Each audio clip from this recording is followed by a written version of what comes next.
Bonjour à tous. Alors c'est fini les Marcel. Je vais vous donner maintenant, non pas à vous, mais plutôt à tout notre casting politique, des énarques, des sachants, des élites. Je vais leur donner une leçon de politique réaliste. Et à vous, les citoyens, je vais vous donner une leçon d'arrogance citoyenne. Terme que j'ai inventé il y a quelques années en expliquant aux gens que s'ils arrêtaient d'avoir des complexes, d'avoir une certaine idolâtrie pour les vues à la télé, qui comprenaient qu'on pouvait, nous les citoyens, les sans-dents, construire quelque chose de solide et qui puisse se mettre au niveau de tous ces sachants et les plier, les ridiculiser dans leurs mensonges. Alors je vais prendre l'exemple de Zemmour.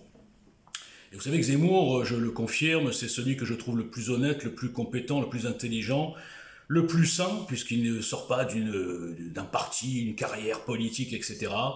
Simplement, en analyse politique, je le dis, il est nul. En choix de conseiller, je le dis, il est nul. Et comme je l'avais prévu quand j'ai fait l'analyse de son fiasco, j'ai fait un article que je mettrai en pièce jointe, il n'a absolument rien compris aux raisons de sa défaite, il n'a absolument rien changé ni dans son équipe, ni dans sa communication, ni dans son programme, ni rien du tout, et il pense que ça va quand même tomber du ciel. Alors pourquoi je prends l'exemple de Zemmour ? Parce que Zemmour est le plus proche de ce que nous devrions faire, pas dans son programme, mais dans la démarche, si nous voulions vraiment sauver notre pays. Il dit qu'il veut sauver notre pays, mais il ne fait rien pour regrouper une force suffisante pour sauver notre pays. Alors je vais prendre l'exemple de ce que j'ai entendu ce matin. Ce qui ressort de son intervention, c'est la phrase « un continent se déverse dans un autre ». Alors peu importe si l'expression est bien choisie ou pas, évidemment que le grand remplacement est une évidence, et c'est pas la peine d'en parler des heures, et c'est mathématique, c'est statistique, natalité, démographie, immigration, binationalité, code de la nationalité à revoir, enfin bref, on le voit, et puis juste ouvrez les yeux et regardez ce qu'est notre pays, vous comprendrez ce que c'est que le grand remplacement. Une fois, il va faire un zoom et ne parler que d'immigration. C'est un très bon chroniqueur, c'est un très bon écrivain, c'est un intellectuel, l'histoire, tout ce qu'on veut, mais en stratégie politique, je le répète, il a été zéro. Sauf, virgule, s'il voulait juste construire un parti où il est sûr d'avoir du public, c'est-à-dire être à fond sur un sujet, il y a toujours, on a vu, 5, 6, 7%, mais par contre, peut-être 40% sur les réseaux sociaux, ça c'est génial, mais ça gagne pas une élection, les réseaux sociaux. Et donc construire un parti qui se finance bien et se faire mousser avec une petite cour de courtisans et dire toujours les mêmes choses, faire des grands discours à la tribune, oui la France, les valeurs et tout le monde est content, ils rentrent chez eux et on n'a pas avancé d'un centimètre. Alors je vais vous expliquer ce que c'est que l'intelligence politique. L'intelligence politique, c'est d'être capable de présenter un programme qu'on sait pouvoir appliquer. Et je dirais même mieux, l'honnêteté intellectuelle qui va avec l'intelligence politique, si on voit bien, c'est de présenter une réforme de la Constitution, de la Ve République, qui s'obligera soi-même à appliquer ce programme. Alors, ça c'est la démarche de JL, c'est-à-dire que quand je présente un programme, en même temps, dans la réforme de la Ve République, je mets tout ce qu'il faut pour que ce programme soit possiblement applicable, parce qu'évidemment que ni mon programme, ni celui de Zemmour, ni celui de Rassemblement National, dans les institutions actuelles, n'est applicable. Et ils le savent, comme moi. N'importe quel idiot réfléchit et comprend qu'ils ne pourraient pas appliquer la moitié de leur programme. Je le répète, Front républicain, pas de majorité à l'Assemblée nationale, pas de majorité au Sénat, institutions de contrôle qui sont corrompues, je parle du Conseil constitutionnel, Conseil d'État et la CEDH derrière. D'accord ? Donc ils ne traitent ni la Ve République, ni la justice, ni l'Union européenne. Et ils veulent vous faire avaler, oui, nous allons, les étrangers, etc. Oui, il fera des référendums. Sans avoir le début du commencement de la méthode pour arriver jusqu'au référendum. Donc quand je dis qu'ils vous prennent pour des cons, ou par complicité, ou par incompétence, je le confirme et je vais maintenant le prouver. Je reviens sur l'intelligence, c'est donc d'intégrer, comme EGL l'a fait, et nous sommes les seuls sur le marché à avoir compris ça, et malheureusement, c'est tellement original, alors que c'est parfaitement logique, personne ne le comprend. Il faut dire personne ne le comprend parce que peu de monde ont lu.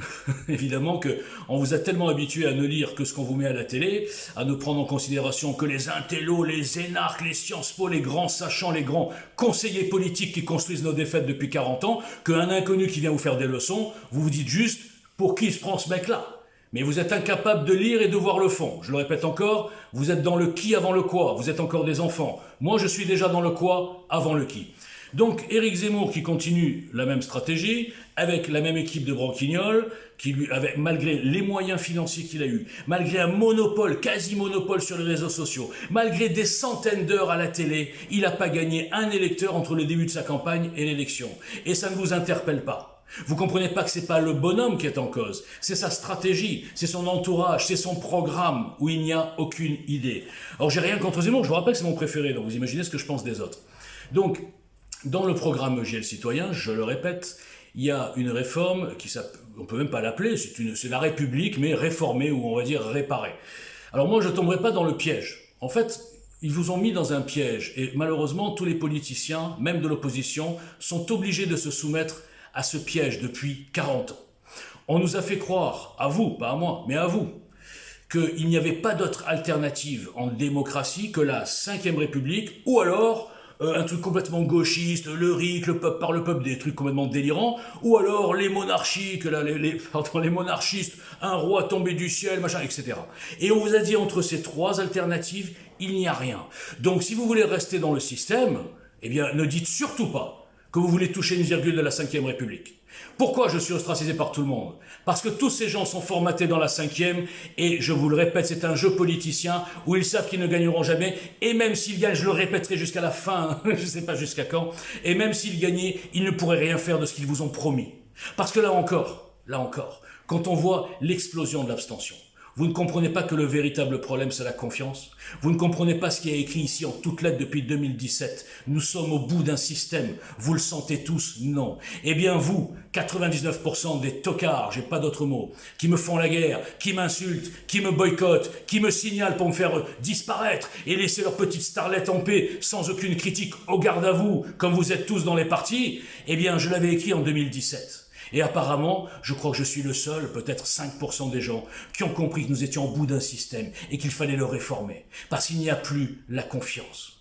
Et je commence par ça dans le programme JL, le contrat de confiance. On vous dit que c'est impossible. On vous dit non, on ne peut pas changer la Constitution. Elle est descendue du mont Sinaï. Elle est gravée dans la pierre. Tous ceux qui veulent toucher la Constitution, c'est des révolutionnaires, c'est des Robespierre, c'est des Mélenchon. Alors que pas du tout. Vous n'avez aucune imagination.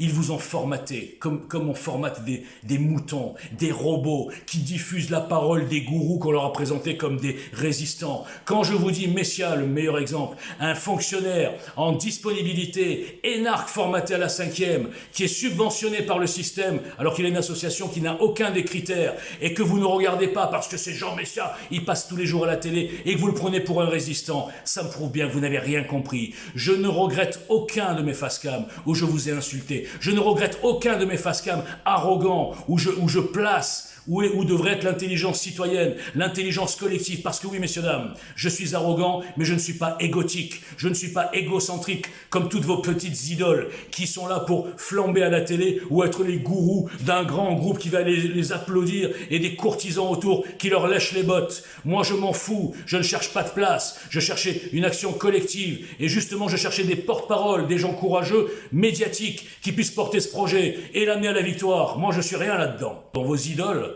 vous parlent comme à des clients. Ils vous font la fausse humilité en public et en privé, ils vous méprisent, ils vous crachent à la gueule. Certains vous appellent les sans-dents, l'autre vous appelle les riens. Et tous, en fait, vous méprisent, comme ils m'ont méprisé, tous ces gens que j'ai approchés avec de la bonne volonté. Parce qu'au début, j'étais naïf.